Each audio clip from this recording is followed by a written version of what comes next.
காலபுருஷனுக்கே வந்து பாக்கியத்தை அதிர்ஷ்டங்களை அள்ளி கொடுக்கக்கூடிய ஒரு ராசி அப்படின்னா அது தனுசு ராசி தான். அந்த தனுசு ராசியில் குடும்பத்தில் ஒரு குழந்தை பிறந்தாச்சு அப்படின்னா அந்த குடும்பத்துக்கே வளர்ச்சி ஏற்பட போகுது அப்படின்றதுக்கான ஒரு நல்ல அடையாளம்னு நம்ம தெரிஞ்சுக்கலாம். பொருளாதார தொழில் சார்ந்த வளர்ச்சியும் முன்னேற்றங்களையும் கொடுக்கக்கூடிய ஒரு அதிர்ஷ்டகரமான ராசியாக நம்ம வந்து தனுசு ராசியை சொல்லலாம். உங்கள் வாழ்க்கையில், திருமண வாழ்க்கையில், பொருளாதார வாழ்க்கையில் மன மகிழ்ச்சியோட சந்தோஷமாக உங்களுக்கு காரிய தடைகளெல்லாம் தவிர்த்து வெற்றிகரமாக பயணிக்கணும் அப்படின்னா கௌமாரி அம்மனை பிடிச்சிக்கிட்டீங்க அப்படின்னா உங்கள் வாழ்க்கைக்கு தேவையான அனைத்து யோகங்களும் கையில் வந்து சேரும். உலகெங்கிலும் வாழும் அன்பார்ந்த ஆன்மீகம் டாக்ஸ் தமிழ் நேயர்களுக்கு அன்பு வணக்கம். நான் ஜோதிடர் குரு வரதராஜ பெருமாள். இந்த நிகழ்ச்சி ஒரு வித்தியாசமான நிகழ்ச்சி. என்ன அப்படின்னு கேட்டிங்க அப்படின்னா, அந்த கஷ்டங்கள் வரும்போது அதை நம்ம சமாளிக்கப்படக்கூடிய, நம்ம கஷ்டப்படுறது கஷ்டம் வரதான் செய்யும், கடந்து வாங்க நம்ம ஈஸியாக சொல்லிடலாம். ஆனால் அந்த இடத்துலேருந்து கடந்து வரக்கூடிய மனிதர்களாக ஒவ்வொருத்தவங்களுக்கும் அவங்களுடைய கஷ்டங்கள் மிகப்பெரிய துயரங்களாக தான் இருக்கும். ஸோ அப்படிப்பட்ட கஷ்டங்களை, துயரங்களை எளிமையாக கடந்து வர்றதுக்கு நமக்கு வந்து ஒரு வழிபாடு அவசியம், பக்தி அவசியம். பக்தியும் வழிபாடும் இருந்தால் வாழ்க்கை சிறப்பாக இருக்கும். நம்மளுடைய துன்பங்களும் துயரங்களும் நமக்கு வந்து பஞ்சு போல் காணாமல் போயிடும். அப்படின்றதுனால உங்களுக்கு ஒவ்வொரு ராசிக்காரர்களுக்கும், அதாவது மேஷம் முதல் மீனம் வரையான 12 ராசிக்காரர்களுக்கும் தனித்தனியான தெய்வ வழிபாடை பரிந்துரையை கொடுக்க போகிறேன். அதில் குறிப்பாக சொல்லணும் அப்படின்னா பெண் தெய்வ வழிபாடை சொல்ல போகிறோம். இது கம்ப்ளீட்டாக 12 ராசிக்குமான பெண் தெய்வ வழிபாடு. இந்த தெய்வத்தை கும்பிட்டிங்கன்னா உங்கள் வாழ்க்கையில் சிறப்பு கிடைக்கும், நன்மை கிடைக்கும், வெற்றி கிடைக்கும்ன்றதை நம்ம சொல்ல போகிறோம். தொடர்ந்து காணொலியை பாருங்கள். ஒவ்வொரு ராசிக்காரர்களும் கண்டிப்பாக இது பயனுள்ள ஒரு காணொலியாக இருக்கும். காலபுருஷ தத்துவத்தில் பாக்கியஸ்தானம்னு சொல்லக்கூடியது வந்து பார்த்திங்கன்னா தனுசு ராசி. காலபுருஷனுக்கே வந்து பாக்கியத்தை அதிர்ஷ்டங்களை அள்ளி கொடுக்கக்கூடிய ஒரு ராசி அப்படின்னா அது தனுசு ராசி தான். அந்த தனுசு ராசியில் குடும்பத்தில் ஒரு குழந்தை பிறந்தாச்சு அப்படின்னா அந்த குடும்பத்துக்கே வளர்ச்சி ஏற்பட போகுது அப்படின்றதுக்கான ஒரு நல்ல அடையாளம்னு நம்ம தெரிஞ்சுக்கலாம்.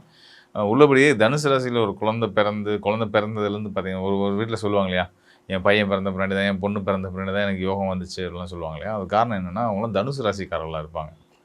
தனுசு ராசி பாக்கியஸ்தானம், காலபுருஷனுக்கு பாக்கியஸ்தானம் 9ஆம் இடம். ஸோ அதனால் நல்ல தெய்வ பக்தியும் ஞானமும் நல்ல வகையான வளர்ச்சியும் யோகங்களும் குறிப்பாக 9ஆம் இடமாக வரதுனால தந்தைக்கான ஒரு நல்ல ஒரு பொருளாதார தொழில் சார்ந்த வளர்ச்சியும் முன்னேற்றங்களையும் கொடுக்கக்கூடிய ஒரு அதிர்ஷ்டகரமான ராசியாக நம்ம வந்து தனுசு ராசியை சொல்லலாம். இந்த ராசியோட அதிபதியும் பார்த்திங்கன்னா முழு சுப கிரகம் வியாழனை தான் நம்ம வந்து தேவகுருன்னு சொல்லுவோம், குருன்னு சிம்பிளாக சொல்லுவோம் இல்லையா. ஸோ அந்த குருவுடைய அம்சத்தில் பிறந்திருக்கக்கூடிய தனுசு ராசிக்காரர்கள் நல்ல பண்புகள் நிறைய கொண்டவங்க. எல்லாத்தையும் ஒரே மாதிரி மதிக்கணும், ஏழை பணக்காரன்ற அந்த பாகுபாடு இல்லாமல் எல்லாத்தோடையும் சந்தோஷமாக நட்பு பாராட்டணுன்ற தன்மை கொண்டவங்களாக இருப்பாங்க. அதே நேரத்தில் இந்த தனுசு ராசியில் 3 நட்சத்திரங்கள், ஒன்று மூலம், இன்னொன்று வந்து பூராடம், இன்னொன்று வந்து உத்திராடம். உத்திராடம் 1ஆம் பாதம் மட்டும் இங்கே உள்ளே வரும். அதாவது உத்திராடம் மட்டும் ஒரு பாதம் உள்ளே வரும். மற்ற ஏனைய நட்சத்திரங்கள் 4 பாதம், அதாவது பூராடம் 4 பாதம், மூலம் 4 பாதம், இந்த உத்திராடம் 1 பாதம், மொத்தம் 9 பாதம் ஒரு ராசிக்குள்ளே வந்துடும். இதில் இந்த ஒவ்வொரு நட்சத்திரமும் பார்த்தீங்கன்னா ஒன்று வந்து கேதுவுடைய நட்சத்திரம், ஞானக்காரகன், சுக்கிரனுடைய நட்சத்திரம் பூராடம், இன்னொன்று வந்து சூரியனுடைய நட்சத்திரம். ஸோ அப்போ வந்து தலைமைத்துவம், நிர்வாகத்திறன், ஒரு அட்மினிஸ்ட்ரேட்டிவ் ஸ்கில்லு, இதெல்லாம் ரொம்ப சிறப்பாகவே இருக்கக்கூடிய, இயற்கையாகவே சிறப்பாக கொண்ட ராசிக்காரர்களாக இந்த தனுசு ராசிக்காரர்கள் இருப்பாங்க. அது போக இந்த தனுசு ராசிக்காரர்கள் காலபுருஷனுக்கு பாக்கியஸ்தானமாக வந்தால் கூட இந்த தனுசு ராசிக்கு 9ஆம் இடம் பாக்கியஸ்தானம்னு பார்த்திங்கன்னா சிம்ம ராசி வந்து அரசன், தந்தையை குறிக்கக்கூடிய ஸ்தானம், அரசாங்கத்தை குறிக்கக்கூடிய ஸ்தானம் இல்லையா. அப்படின்றபோது வந்து இவங்களுக்குமே வந்து எந்த ஒரு செயலாக இருந்தாலும் அதை நேர்மையாக சரியான முறையில் செய்யணும், நம்மளுடைய சுய கௌரவத்துக்கு எந்த ஒரு இழுக்கும் வராத அளவுக்கு நம்ம நடந்துக்கணும் அப்படின்ற பெரிய நல்ல பண்புகள்லாம் கண்டிப்பான முறையில் இருக்கும். இப்படி வந்து முதன்மைத்துவத்துக்கு அதிக முக்கியத்துவம் கொடுக்கக்கூடிய ராசிக்காரர்களாக இருப்பாங்க. எந்த விஷயமா இருந்தாலும் அதை ரொம்ப டீட்டெயில் பண்ணி இது சரியானது தானா அப்படின்றத புரிஞ்சுக்கிட்டு அதுக்கப்புறமா ஒத்துக்கக்கூடியவங்களாக இருப்பாங்க. எடுத்தவங்க கௌத்தவங்களும் எதையும் நம்பவும் மாட்டாங்க, அவசரப்பட்டு அதில் காலை விட்டு இறங்கவும் மாட்டாங்க. எந்த ஒரு செயல் செய்கிறதா இருந்தாலும் இதை பற்றி தெரிஞ்சுக்கணும் அப்படின்னாலும் முழுமையாக டீட்டெயில் பண்ணிவிட்டு தான் அடுத்த ஸ்டெப்புக்குள்ளே வருவாங்க. ஸோ அந்த மாதிரி வந்து இந்த தனுசு ராசிக்காரர்களுக்கு நிறைய நல்ல விஷயங்கள் இருக்கும். அதே மாதிரி இந்த ராசியோட சின்னமே பார்த்திங்கன்னா வில் அம்பு தான். வில்லேருந்து அம்பு புறப்பட்டால் என்ன வேகத்தில் சுறுசுறுன்னு ஓடுமோ அந்த மாதிரி வந்து ஒரு சுறுசுறுப்பாக செயல்படக்கூடிய தன்மையும் தனுசு ராசிக்காரர்களுக்கு உண்டு. குறிப்பாக தனுசு ராசிக்காரர்கள் வீடு தங்க மாட்டாங்க. அதனால் வந்து வீடு தங்க மாட்டாங்க மீன்ஸ் வந்து அவங்களுக்கு வந்து வெளி உலகம் தான் ரொம்ப பிடிச்ச ஒரு மன மகிழ்ச்சியை கொடுக்கக்கூடியதாக இருக்கும். வெளியே சுற்றிட்டு தான் 24 மணி நேரம் கூட தாராளமாக சந்தோஷமாக சுற்றிட்டு இருப்பாங்க. அந்த மாதிரியான இயல்புகள் கொண்டவங்க. ஸோ இப்படிப்பட்ட ஒரு சிறப்புகளை கொண்ட இந்த தனுசு ராசிக்காரர்கள் உங்கள் வாழ்க்கையில், திருமண வாழ்க்கையில், பொருளாதார வாழ்க்கையில் மன மகிழ்ச்சியோட சந்தோஷமாக உங்களுக்கு காரிய தடைகளெல்லாம் தவிர்த்து வெற்றிகரமாக பயணிக்கணும் அப்படின்னா கௌமாரி அம்மன் சப்தகன்னியரில் ஒருத்தராக நம்ம சொல்லக்கூடிய கௌமாரி அம்மன் வழிபாடுன்றது ரொம்ப ரொம்ப அவசியம்.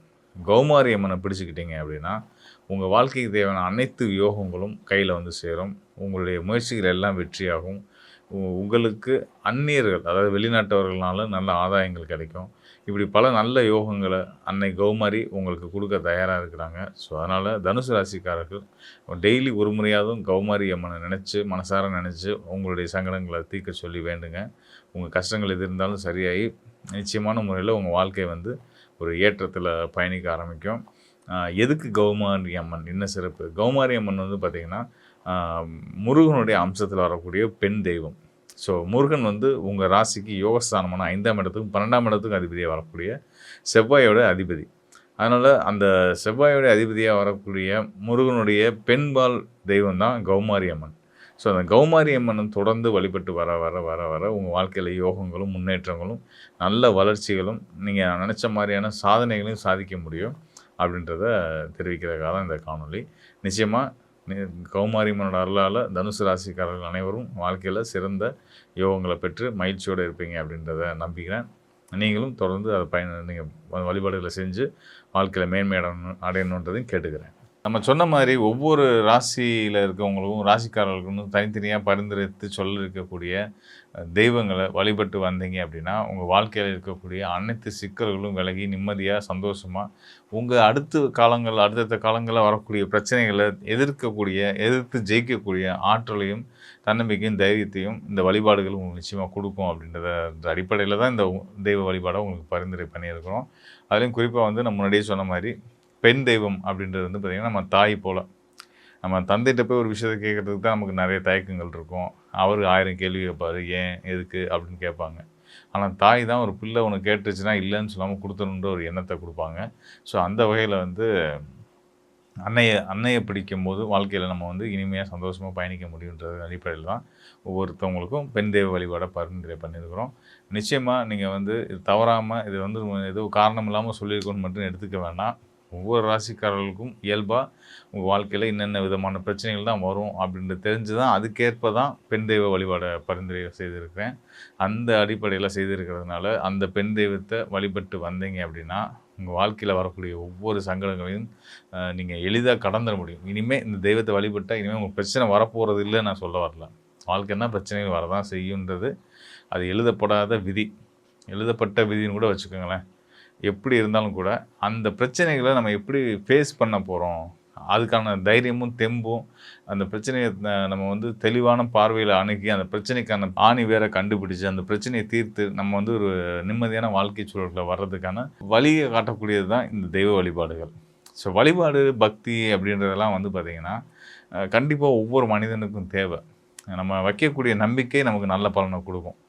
நம்ம சரியான இடத்துல வைக்கக்கூடிய நம்பிக்கை நமக்கு சீக்கிரமா நல்ல பலனை குடுக்குன்ற வகையில, நம்ம தெய்வ வழிபாடுகள உங்களுக்கு பரிந்துரைச்சிருக்கிறேன். ஸோ, அந்த தெய்வ வழிபாடுகள தொடர்ந்து செய்துட்டு வரக்கூடிய ஒவ்வொருத்தரும் வாழ்க்கையில நிச்சயமா உங்களுடைய சிக்கல்கள்லேருந்து மீண்டு ஜெயிச்சு, எப்பயுமே ஒரு மனம் குழப்பமற்ற ஒரு நிதானமான நிலையில இருக்கும்போது நமக்கு வெற்றிகள் கிடைக்கும். அதுக்கு இந்த தெய்வ வழிபாடுகள் துணையா இருக்கும். மன நிதானம் அப்படின்றது, மனப்பக்குவம் அப்படின்றது ரொம்ப ரொம்ப இம்பார்ட்டன்ஸ். இன்றைக்கி உலகத்தில் இருக்க பெரிய பிரச்சனையே வந்து பார்த்திங்கன்னா, பெரிய நோயினே சொல்லலாம். மனநோய். அது மன அழுத்தத்துக்கு காரணமாக இருக்கக்கூடிய விஷயங்கள் வந்து நம்ம என்ன செய்யணும், என்ன செய்யக்கூடாது அப்படின்ற தெளிவு இல்லாதது தான். நமக்கு ஒரு தெளிவு வரணும் அப்படின்னா பக்தி வரணும். பக்தியை நம்ம யார்கிட்ட காட்டணும் அப்படின்னா, அதுக்கான வழிபாடு முறைகளை இப்போ நம்ம சொல்லியிருக்கோம். ஸோ, அந்த வகையில் உங்களுக்கான தெய்வத்தை தொடர்ந்து பிடிச்சு வழிபட்டு வாங்க. உங்கள் வாழ்க்கையில் வரக்கூடிய சிக்கல்களை உங்களுக்கான வெற்றிக்கான ஏணிப்படியாக நீங்கள் மாற்றிக்க முடியும். வாழ்க்கையில் முன்னேற்றங்கள் அடைய முடியும் அப்படின்றத ஆணித்தரமாக நான் சொல்கிறேன். இதெல்லாம் வந்து நான் என்னோடய கண்டுபிடிப்புலேருந்து சொல்கிறேன்னு எடுத்துக்க வேண்டாம். சித்தர்கள் சொன்ன மூல நூல்கள் அடிப்படையிலையும் இது எல்லாமே என்னுடைய ஜோதிட பலன்கள் எல்லாமே சித்தர்கள் கொடுத்த மூல நூட்கள்லேருந்து எடுத்து சொல்லக்கூடிய குறிப்புகள் தான். ஸோ, அதனால் வந்து நம்பிக்கையோடு செய்யுங்க. நிச்சயமாக உங்கள் வாழ்க்கையில் மிகப்பெரிய வெற்றி காத்திருக்கு. உங்களுடைய எதிர்ப்புகள், உங்களுடைய சங்கடங்களெல்லாம் நீங்கள் ஜெயிச்சு வாழ்க்கையில் கண்டிப்பான முறையில் இந்த காணொலியை பார்த்த ஒவ்வொருத்தரும், நான் சொன்ன வழிபாடுகளை செய்ய போகிற ஒவ்வொருத்தரும் நிச்சயமாக வாழ்க்கையில் வெற்றியாளர்களாக மட்டுமே இருப்பீங்க அப்படின்றத நான் உறுதியாக சொல்கிறேன்.